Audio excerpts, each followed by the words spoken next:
한 나라의 경제가 30년 만에 다시 흔들리고 있습니다. 바로 대한민국입니다.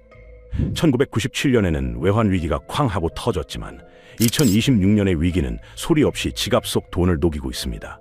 원달러 환율은 외환 위기 이후 최고치를 기록했고 국가 부채는 1,400조 원을 돌파했습니다.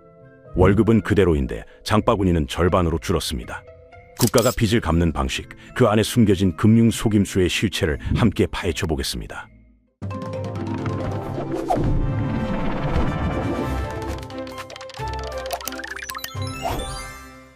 2026년 1월, 대한민국의 평범한 직장인들은 이상한 현상을 체감하고 있습니다. 분명 월급은 오르지 않았는데 마트에서 장을 보면 카트가 텅 비어 있습니다. 3년 전만 해도 10만 원이면 일주일치 식료품을 넉넉히 채울 수 있었습니다. 지금은 같은 금액으로 사흔치도 버겁습니다. 계란 한 판 가격이 10,000원을 넘어섰고 배추 한 포기는 8,000원에 육박합니다. 숫자만 보면 물가가 오른 것처럼 보이지만 실제로는 돈의 가치가 떨어진 것입니다. 이 현상은 단순한 물가 상승이 아닙니다. 돈이라는 것의 본질적인 힘이 약해지고 있다는 신호입니다. 같은 10,000원짜리 지폐를 들고 있어도 3년 전의 10,000원과 지금의 10,000원은 전혀 다른 무게를 가집니다. 경제학에서는 이것을 화폐 구매력의 하락이라고 부릅니다. 쉽게 말해서 같은 돈으로 살 수 있는 물건이 줄어들었다는 뜻입니다. 예전에는 10,000원으로 점심 2끼를 먹을 수 있었지만 지금은 한 끼도 빠듯합니다. 문제는 이 현상이 우연히 발생한 것이 아니라는 점입니다. 전 세계적으로 코로나19 이후 각국 정부는 엄청난 양의 돈을 풀었습니다. 경기를 살리기 위해서였습니다. 기업에 보조금을 주고 국민에게 재난지원금을 나눠주고 금리를 바닥까지 내렸습니다. 당장은 효과가 있었습니다. 경제가 멈추지 않았고 실업률도 급등하지 않았습니다. 하지만 그 대가는 고스란히 화폐 가치 하락으로 돌아왔습니다. 대한민국도 예외가 아니었습니다. 정부는 수백조 원의 추가 예산을 편성했고 한국은행은 기준금리를 0.5%까지 낮췄습니다. 기준금리란 한국은행이 시중은행에 돈을 빌려줄 때 적용하는 이자율입니다. 이 금리가 낮아지면 시중에 돈이 많이 풀리게 됩니다. 그 돈은 부동산과 주식시장으로 몰려갔습니다.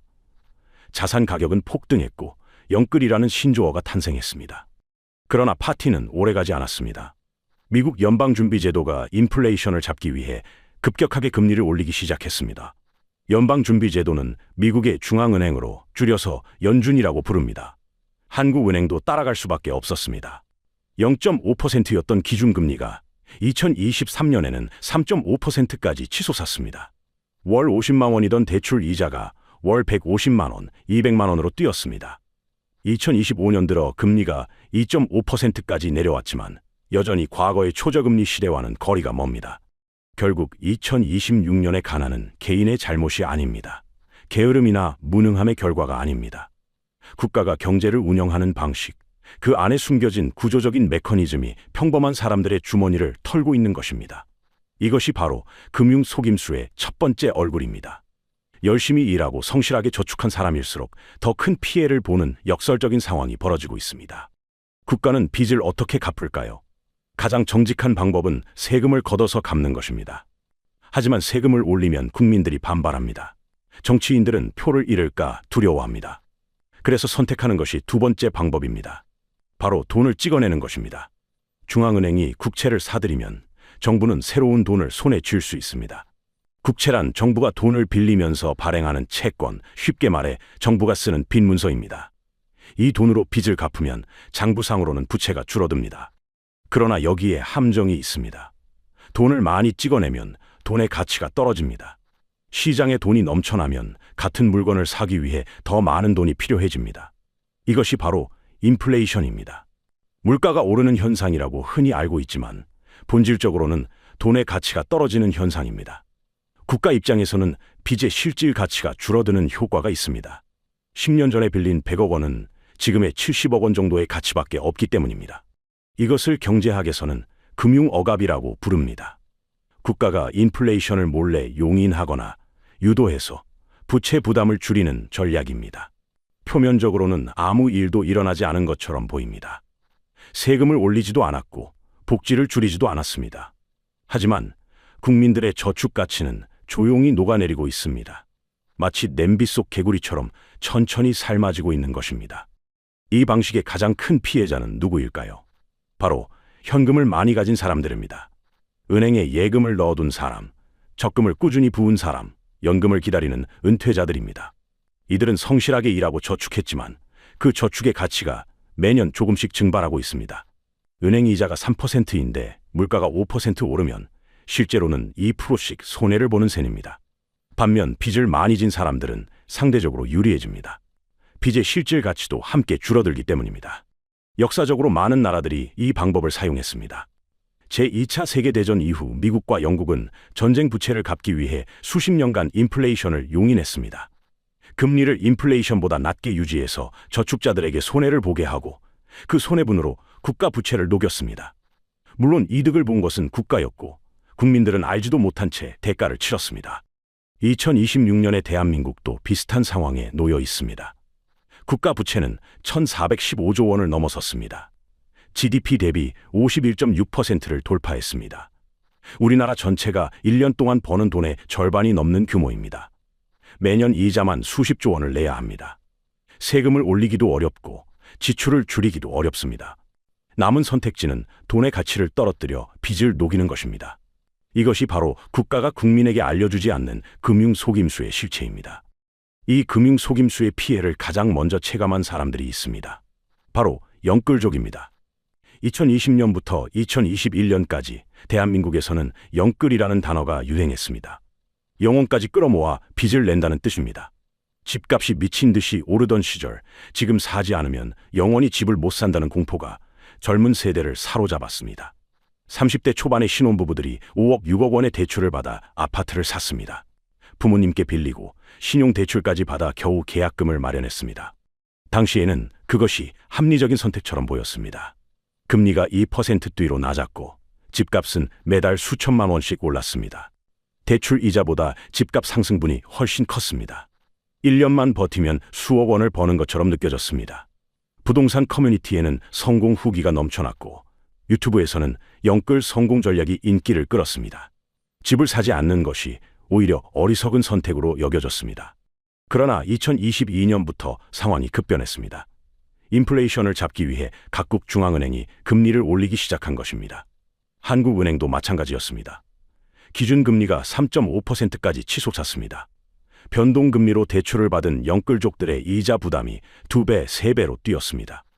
변동금리란 시장 상황에 따라 이자율이 바뀌는 대출 방식입니다. 금리가 오르면 이자도 덩달아 오릅니다. 앞서 말한 금융억압의 직접적인 피해자가 된 것입니다. 문제는 집값은 오르지 않는데 이자만 늘어난다는 점입니다. 2024년과 2025년, 집값은 제자리이거나 조금씩 내렸습니다. 영끌족들이 기대했던 시세 차익은 사라졌습니다. 남은 것은 매달 통장에서 빠져나가는 거액의 이자뿐이었습니다. 맞벌이 부부의 월급 중 한 사람분은 통째로 이자로 나갔습니다. 외식을 줄이고 여행을 포기하고 아이 학원을 끊었습니다. 그렇게 아껴도 통장 잔고는 바닥을 향해 갔습니다. 2025년 하반기부터 주택담보대출 연체율이 눈에 띄게 올랐습니다. 3개월 이상 이자를 내지 못한 사람들이 늘어났습니다. 경매 시장에 매물이 쏟아지기 시작했습니다. 급하게 집을 팔아야 하는 사람들이 시세보다 낮은 가격에 매물을 내놓았습니다. 하지만 금리가 높으니 사려는 사람도 없었습니다. 팔리지 않는 집, 갚아야 하는 대출, 줄어드는 수입, 영끌족들은 삼중고에 시달렸습니다. 영끌족을 무너뜨리는 것은 집값 하락이 아닙니다. 진짜 문제는 현금 흐름입니다. 매달 들어오는 돈과 나가는 돈의 균형이 무너진 것입니다. 집값이 떨어지더라도 이자를 낼 수 있으면 버틸 수 있습니다.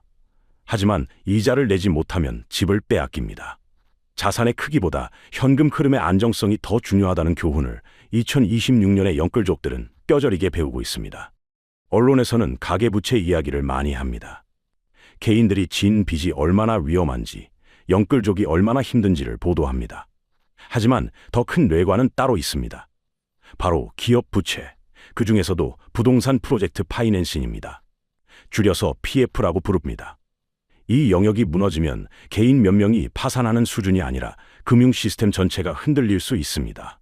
그리고 그 충격은 결국 평범한 국민들에게 돌아옵니다.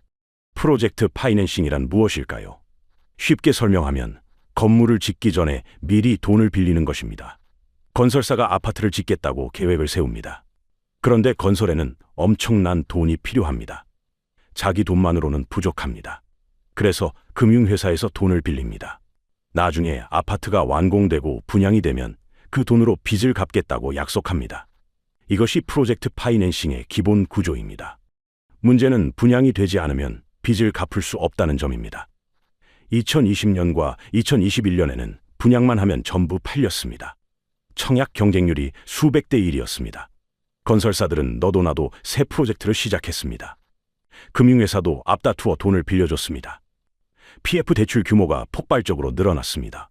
하지만 금리가 오르고 경기가 꺾이면서 상황이 바뀌었습니다. 분양률이 떨어지기 시작했습니다. 2024년부터 지방의 중소건설사들이 무너지기 시작했습니다. 분양이 안 되니 대출을 갚지 못했습니다. 부도가 났습니다. 2025년에는 상황이 더 심각해졌습니다. 폐업을 신고한 종합건설사가 600개를 넘어섰고 전문 건설사는 2,600개가 넘었습니다. 통계 작성 이후 최대 규모입니다. 이자 보상 배율이 2일 미만인 건설사가 44%를 넘어섰습니다. 이자 보상 배율이란 번 돈을 이자 비용으로 나눈 값입니다. 1보다 작으면 번 돈보다 이자가 더 많다는 뜻입니다. 거의 절반이 외부 도움 없이는 정상 경영이 어려운 상태입니다. 1997년 외환 위기 때도 비슷한 일이 있었습니다. 대기업들이 무리하게 사업을 확장했습니다. 빚을 내서 공장을 짓고 계열사를 늘렸습니다. 경기가 좋을 때는 문제가 없었습니다. 하지만 경기가 꺾이자 도미노처럼 무너졌습니다. 한보그룹이 쓰러지고 기아그룹이 쓰러지고 결국 외환 위기로 이어졌습니다. 지금의 PF 위기는 그때의 기업 부채 위기와 구조적으로 닮아 있습니다. 건설사가 무너지면 어떤 일이 벌어질까요? 공사가 중단됩니다. 분양받은 사람들은 입주를 못합니다. 협력업체들은 공사 대금을 받지 못합니다. 금융회사들은 대출금을 회수하지 못합니다. 손실이 쌓이면 금융회사도 위험해집니다. 이것이 개인의 문제를 넘어 시스템 전체의 문제로 번지는 경로입니다. 정부가 PF 연착륙 정책을 추진하고 있지만 비수도권과 중소시행사 중심의 위험은 여전히 남아 있습니다. 이것이 2026년에 숨겨진 진짜 뇌관입니다. 이런 위기 속에서 많은 사람들이 부동산 시장을 주시하고 있습니다. 요즘 부동산 뉴스를 보면 집값이 떨어졌다는 이야기가 많습니다. 서울 아파트 평균 매매가가 하락했다, 거래량이 줄었다, 하락 거래가 늘었다는 기사들입니다. 이런 뉴스를 보면 지금은 집을 사면 안 될 것 같습니다. 조금 더 기다리면 더 싸게 살 수 있을 것 같습니다. 하지만 여기에 함정이 있습니다. 우리가 보는 숫자는 명목 가격입니다. 실제 가치와는 다릅니다. 명목 가격이란 우리가 흔히 말하는 시세입니다. 이 아파트가 10억 원이다, 저 아파트가 15억 원이다 할 때의 가격입니다. 하지만 돈의 가치가 떨어지면 같은 10억 원이라도 예전과 지금은 다릅니다. 2020년에 10억 원으로 살 수 있던 것을 2026년에는 13억 원을 내야 살 수 있습니다. 화폐 가치가 약 30% 정도 떨어진 것입니다. 앞서 이 장에서 설명한 금융 억압이 바로 이런 방식으로 작동합니다. 이것을 감안하면 계산이 달라집니다. 2020년에 10억 원이던 아파트가 2026년에 11억 원이라고 해봅시다. 명목상으로는 1억 원 올랐습니다. 하지만 화폐 가치 하락분을 감안하면 실질 가격은 오히려 떨어진 것입니다. 2020년에 10억 원은 2026년 기준으로 13억 원 정도의 가치가 있습니다. 11억 원은 실질적으로 2억 원이나 하락한 셈입니다. 이것이 착시 현상입니다. 그렇다면 지금 집을 사면 안 될까요? 여기서 또 다른 변수를 봐야 합니다. 바로 공급입니다. 2026년 서울 아파트 입주 물량은 역대 최저 수준입니다. 통계 기준에 따라 다르지만 전년 대비 절반 가까이 줄어든 1만 6천 세대에서 2만 4천 세대 사이로 추정됩니다. 서울에서 매년 필요한 주택 수요에 크게 못 미치는 물량입니다. 공급이 부족하면 가격은 오를 수밖에 없습니다. 이것은 경제학의 기본 원리입니다. 특히 서울 핵심 지역의 상황은 다릅니다. 강남, 서초, 송파 같은 지역은 재건축 규제로 새 아파트 공급이 거의 없습니다. 수요는 많은데 공급은 없습니다. 이런 지역은 단기적으로 가격이 조정되더라도 장기적으로는 상승 압력이 큽니다. 지금의 하락장이 영원히 계속될 것이라고 생각하면 오산입니다. 2026년 이후 공급이 급격히 줄어드는 공급 절벽이 코앞에 다가왔기 때문입니다. 결론적으로 집값을 볼 때는 두 가지를 함께 봐야 합니다. 첫째는 명목 가격이 아니라 실질 가격입니다. 화폐 가치 하락분을 감안해야 합니다. 둘째는 공급 상황입니다. 공급이 부족한 지역은 하락장에서도 상대적으로 버팁니다.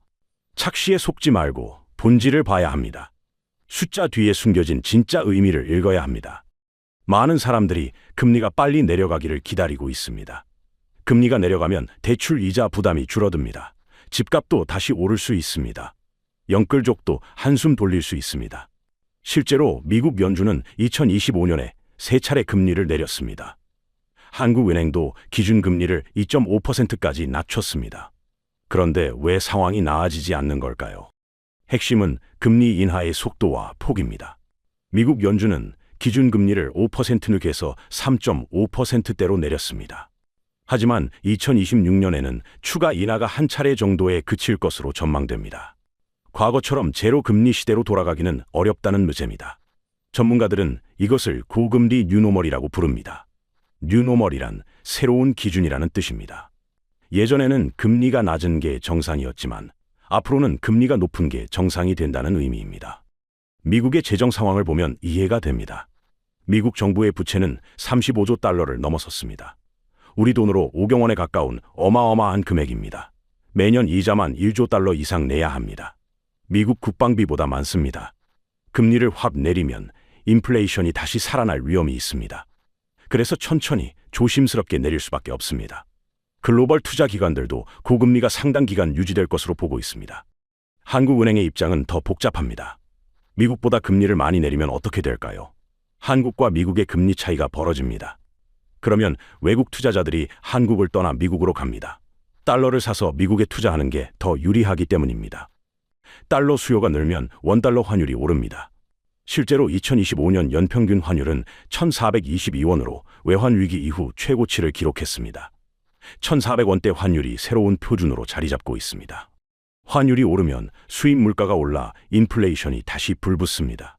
한국은행 총재도 1,400원대 후반 환율은 우리 경제의 기초 체력과 비교해 괴리가 크다고 우려를 표했습니다.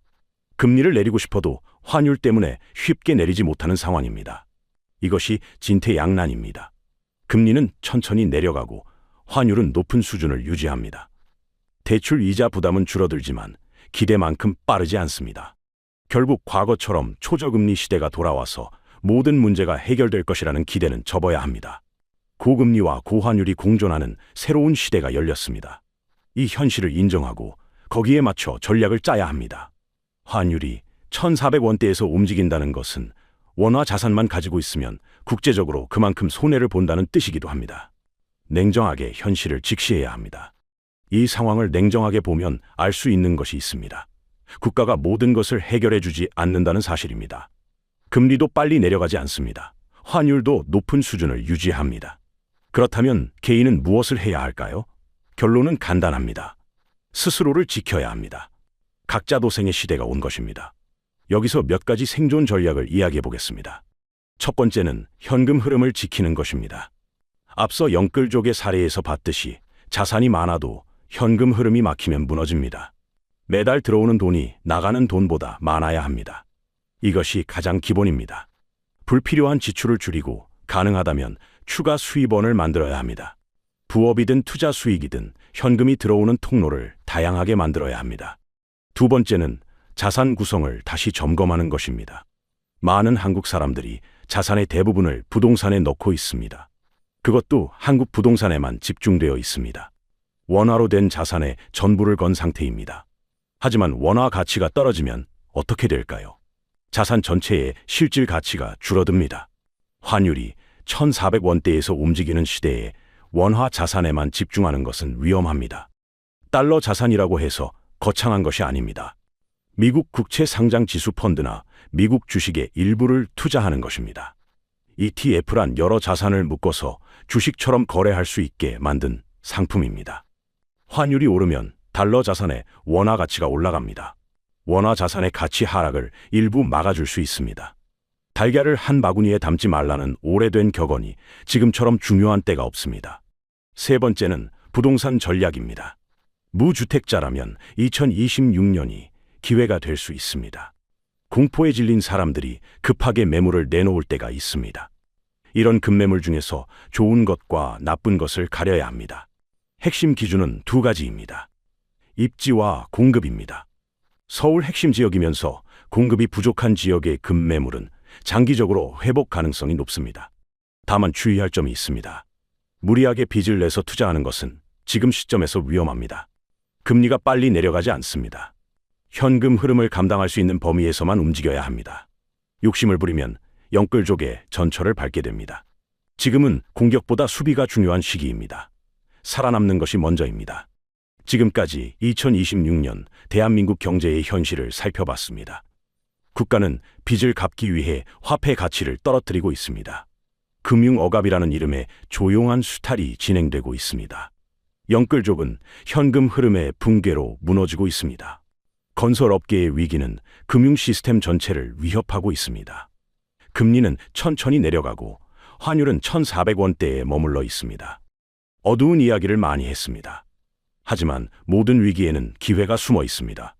1997년 외환 위기 때를 떠올려 보십시오. 당시 많은 사람들이 공포에 질려 자산을 헐값에 팔았습니다. 하지만 일부는 달랐습니다. 현금을 확보하고 기다렸다가 바닥에서 부동산과 주식을 샀습니다. 그들 중 상당수가 이후 10년간 엄청난 자산을 일궜습니다. 위기는 준비된 자에게 기회가 됩니다. 핵심은 현실을 직시하는 것입니다. 대부분의 사람들은 불편한 진실을 외면합니다. 괜찮아질 거야, 정부가 해결해 줄 거야 라고 생각합니다. 하지만 역사는 그렇지 않았다고 말해줍니다. 국가는 개인의 가난을 책임지지 않습니다. 1997년에도, 2008년에도, 그리고 2026년에도 마찬가지입니다. 스스로 준비한 사람만이 살아남았습니다. 금융 속임수를 인지하는 순간 세상이 다르게 보입니다. 왜 내 저축이 녹아내리는지 이해하게 됩니다. 왜 부동산과 주식 같은 실물 자산이 중요한지 알게 됩니다. 왜 달러 자산에 분산 투자해야 하는지 깨닫게 됩니다. 뉴스에서 말하는 숫자의 이면을 읽을 수 있게 됩니다. 정부 정책의 진짜 의도를 파악할 수 있게 됩니다. 아는 것과 모르는 것의 차이가 10년 후의 자산 격차로 이어집니다. 깨어있는 소수가 된다는 것은 특별한 능력을 가진 사람이 되라는 뜻이 아닙니다. 그저 현실을 있는 그대로 보고 그에 맞게 행동하라는 것입니다. 남들이 공포에 떨 때 차분하게 상황을 분석하고 남들이 환호할 때 경계심을 늦추지 않는 것입니다. 감정에 휘둘리지 않고 데이터와 논리로 판단하는 것입니다. 이것이 위기의 시대를 살아가는 자세입니다. 공포에 떨며 웅크릴 것인가? 흐름을 읽고 올라탈 것인가? 선택은 여러분의 몫입니다. 다수는 공포에 질려 아무것도 하지 않습니다. 소수만이 차분하게 준비하고 기회를 잡습니다. 2026년이 끝나고 2030년이 되었을 때 뒤돌아보며 후회하지 않으려면 지금 움직여야 합니다. 오늘이 가장 빠른 날입니다. 오늘 영상에서는 2026년 대한민국 경제에 숨겨진 위험과 그 안에서 살아남는 방법을 알아봤습니다. 국가의 금융 속임수, 영끌족의 현실, 건설업계 위기, 집값의 착시, 고금리 시대와 환율까지 많은 이야기를 나눴습니다. 핵심은 하나입니다. 현실을 직시하고 스스로를 지키는 것입니다. 한국의 입장에서 보면 이것은 위기이자 기회입니다. 어려운 시기일수록 준비된 사람과 그렇지 않은 사람의 격차가 벌어집니다. 정보를 아는 것만으로는 부족합니다. 알고 나서 행동해야 합니다. 지금 이 영상을 끝까지 보신 여러분은 이미 한 발 앞서 있습니다. 다음 영상에서는 2026년에 주목해야 할 구체적인 투자 섹터와 실전 전략을 다뤄보겠습니다.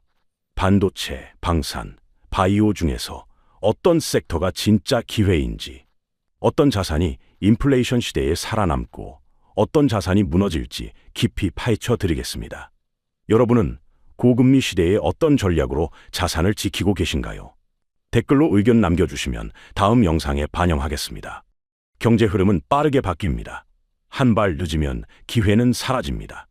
이 채널에서는 언론이 말하지 않는 경제의 본질, 국가가 숨기는 금융의 진실을 계속해서 파헤쳐 드립니다. 흐름을 읽는 소수가 되고 싶으시다면 지금 구독과 좋아요를 눌러주시기 바랍니다. 알림 설정까지 해두시면 새로운 영상이 올라올 때 가장 먼저 확인하실 수 있습니다. 그럼 다음 영상에서 다시 뵙겠습니다.